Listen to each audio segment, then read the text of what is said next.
Now, more on big tech and the crucial role it plays in promoting or suppressing free speech. Facebook's parent company Meta is one of the worst offenders in censoring and suppressing conservatives. You can rail against white people, Western civilization and Christianity, but if you take a negative view on DEI policies, cultural Marxism, socialism, then you may find yourself censored. But these radical ideas are on the rise again. And as Professor Gad Saad writes on X, we need to combat them. Socialism, communism appeal to many people because on the surface it seems so fair, compassionate and kind. Of course, once you're able to think beyond that of a 5-year-old, you realise that it is the antithesis of fairness, compassion and kindness. It is contrary to human nature and hence it is always doomed to fail. But like the proverbial phoenix, it rises from the ashes to parasitise a new generation of imbeciles. Dr. Gad Saad, visiting professor and global ambassador of Northwood University, an esteemed evolutionary behavioural scientist, joins me now. Dr. Saad, the cultural Marxists seem to be winning the ideological debate. They dominate academia and now their influence has spread well beyond college campuses.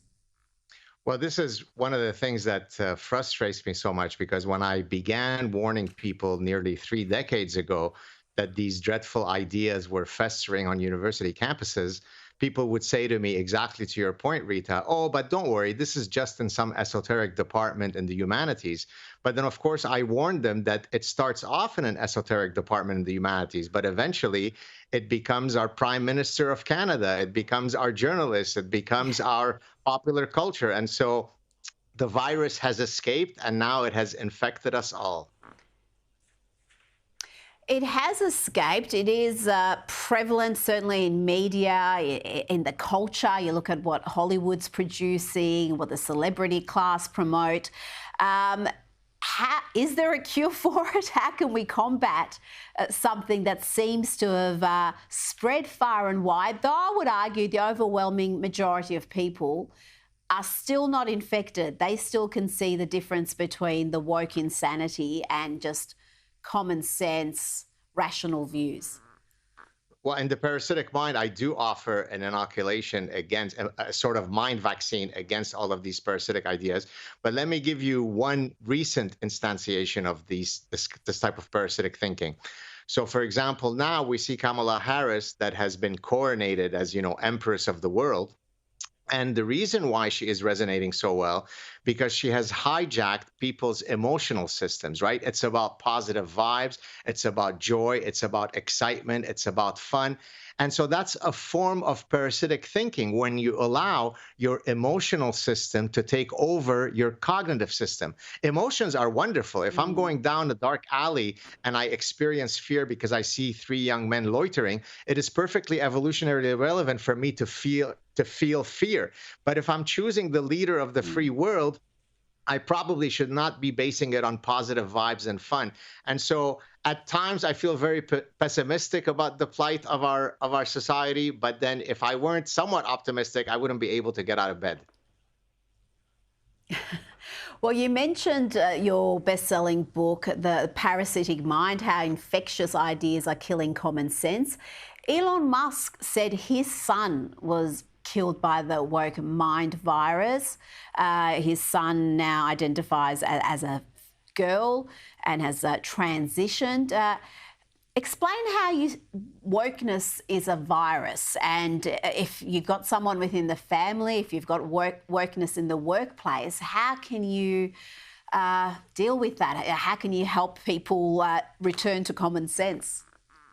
Well, the reason why I use the term parasitic rather than just virus is because it actually kills the host in the service of the parasite. So let me give you an analogy before I answer fully your question. So you take, for example, the wood cricket, which is an actual cricket that abhors water.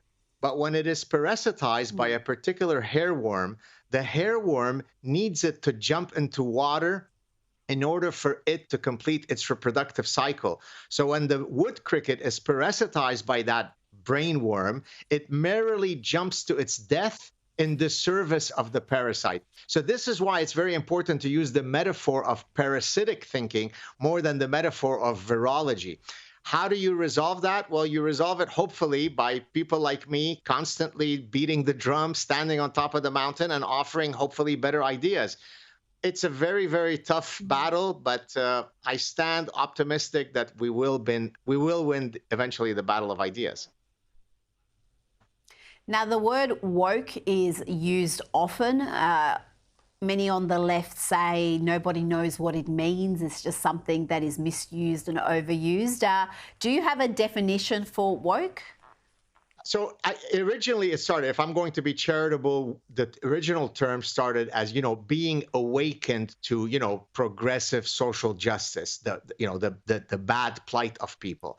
But of course, it has metamorphosized into a much more nasty virus or parasitic idea, which is all things that are related to irrational ideas that originally were spawned on campus. So postmodernism, the idea that there are no objective truths, is the ultimate woke idea, because it is that framework that allows us to state without cracking a smile that a 6'4" guy who has a 9-inch penis can call himself Linda the next day and can suddenly become a woman. If there are no objective truths, then we are certainly not bound to our genitalia. So postmodernism, cultural relativism, social constructivism, all of these things, I argue, is what really defines wokeness. And regrettably, every single one of these dreadful ideas, Rita, originated with professors. True. And you did warn decades ago that it was going to go beyond university campuses, and it certainly has. It's prevalent in workplaces now, in the culture, as we've mentioned. I do like a definition Elon Musk gave for woke. I'll just read that one out. He said, wokeness is divisive, exclusionary and hateful. It basically gives people a shield to be mean and cruel, armoured in false virtue. And I think that's a nice, simple explanation that I think applies to most settings. Something else you've been writing and talking about recently is suicidal empathy. Explain to my audience what you mean by that, and again, how that can manifest itself.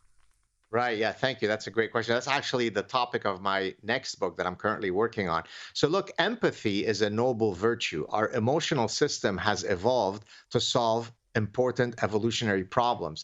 But the problem arises when it misfires. So take, for example, obsessive compulsive disorder, right? Obsessive compulsive disorder is a misfiring of an otherwise adaptive process. For me to wash my hands because I shook the hand of someone that sneezed in his hand makes perfect evolutionary sense. But if I spend the next 8 hours washing my hands, it becomes dysfunctional. So same thing applies for empathy.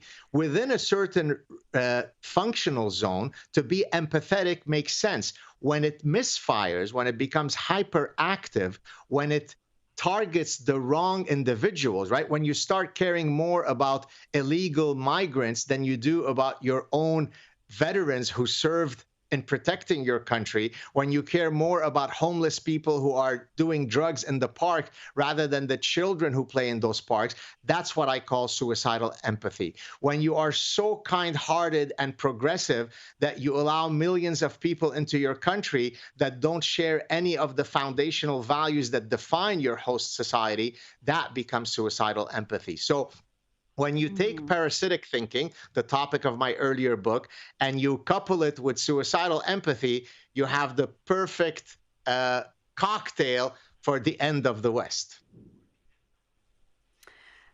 Yes, we're in a civilizational war, aren't we? And the anti-West forces seem to be winning. Before you go, you are in Canada. You mentioned your Prime Minister, Justin Trudeau, has been a poster child for the parasitic mind, the woke neo-Marxists. What state is the country in? And have Canadians finally tired of Trudeau's performative caring routine? Have they finally woken up to the fact that he hasn't actually been fantastic for the country? Well, they seem to have tired of him, and yet they found a way to elect him on 3 occasions. But I can answer you on a personal level. I'm so tired of him that's precisely why I've taken this visiting professorship and global ambassadorship at Northwood University in Michigan, precisely because I needed to put a pause button on all the woke craziness that's taking place in Canada. Well, you've got an election coming up next year, so best of luck. Dr. Gad Saad, thank you so much for your time. Always a pleasure to have you on the program. Thank you so much. Cheers.